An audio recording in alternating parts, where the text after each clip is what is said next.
It is 5 months since the civil war broke out in Sudan, but the brutality and mayhem that began on the 15th of April continues unabated.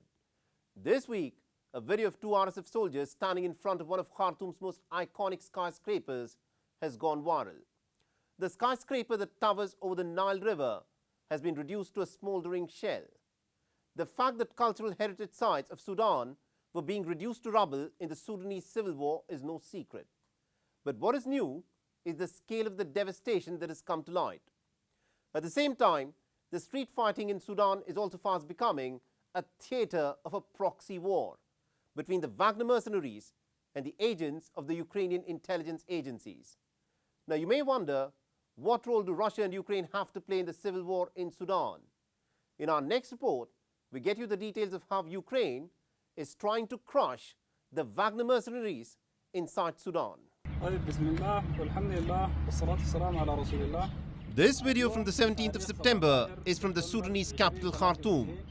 Two RSF soldiers with their guns rested on their shoulders accuse the Sudanese National Army of using air power to bomb civilian locations.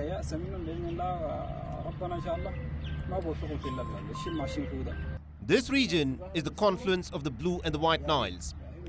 Until some months back, was the hub of Khartoum's financial district.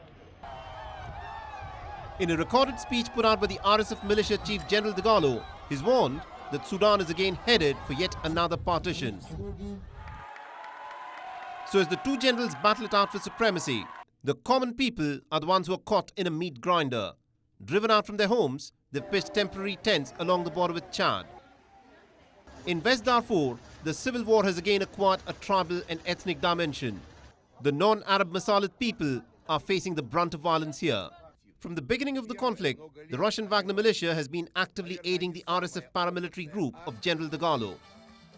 And now, a series of drone attacks on Wagner assets in Sudan is raising some very uncomfortable questions. Take a look at this dramatic video shot using a drone. Experts have geolocated the strike to have taken place on the Shambat bridge, which connects Omdurman and Khartoum.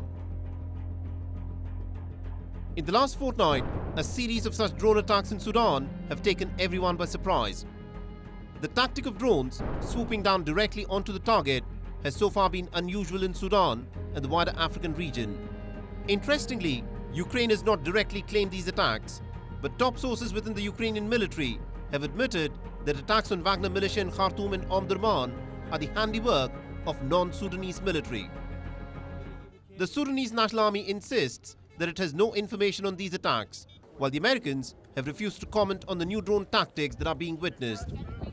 This video shot using a night vision camera is purportedly of foreign fighters conducting a raid on a building in Omdurman. On the 6th of September, the Wagner militia reportedly facilitated the transfer of a large convoy of arms to the RSF, including anti-air defense missiles. Covert strikes by Ukraine in Sudan point to a provocative expansion of the war theatre. Drone tactics like this have earlier been used in the war theatres of Libya, Ethiopia and Nigeria. But this is the first time that they've been deployed in the Sudanese civil war.